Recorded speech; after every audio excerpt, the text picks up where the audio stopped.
Hey yo, it's Typhoon, and welcome back to my FE8 Reverse Recruitment LTC.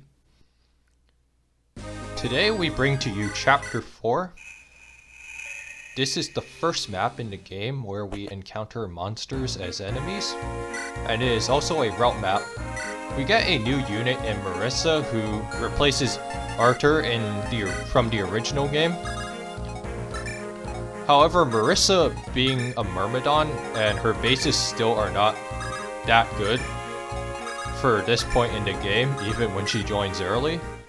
So she remains very underwhelming and won't be doing much here.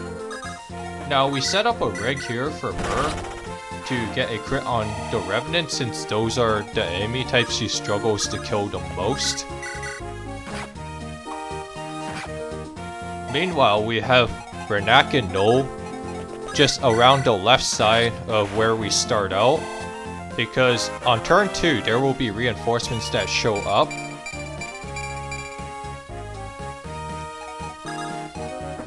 And then Cormac goes to the village where Tethys is to take on this Bonewalker. Around that area, that Bonewalker is the only one that Cormac cannot double. However, we do not need to visit the village, since Tethys was still joined at the end of the map, and the monsters won't attack it for some reason. Meanwhile, Duso does a quick RM burn and rescues Saleh. We drop Saleh off because there are also reinforcements on the right side of the map, and we can't throw Cyrene forward so that she can take on the Moguls who have 1 to 2 range for this upcoming enemy phase.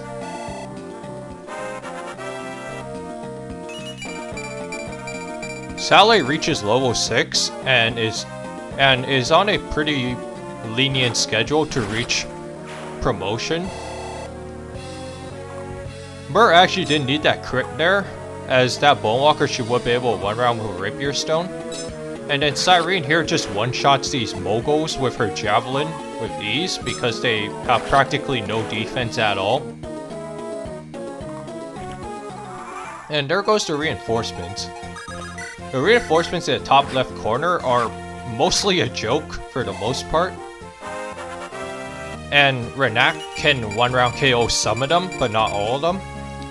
Knoll, on the other hand, can one round KO all of these with ease. So he's mostly just killing any Revenants that Renak might have trouble killing for the upcoming enemy phase. Large Shell heals Myrrh here, as we do need Myrrh to take on another enemy for the upcoming enemy phase. But first, we have Myrrh fight this Revenant, who she doesn't one round KO. And we have Duso finish him off, but also to trade the rapierstone for Myrrh to be able to crit the Revenant that's closest to her for the upcoming enemy phase. And Cormac, we have killed this other Revenant, as the other 2 Bonewalkers can reach Cormac on that bridge. And finally, have Cyrene take care of this Mogul, as the rest of the enemies you'll be able to take care of on Earl. You gotta burn like 20 RNs or so.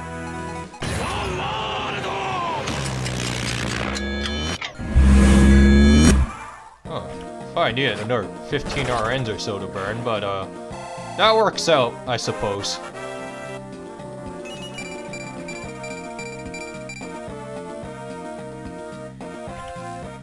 And then Knoll just finishes off the rest of these enemies, as he can one round KO all of these.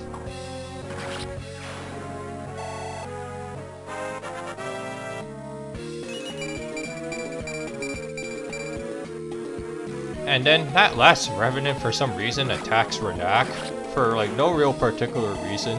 Although I suppose it's so that it can go on the forest tile, since the enemies love to use terrain to their advantage, per se. And then Cyrene just stomps these Revenants like it's nobody's business.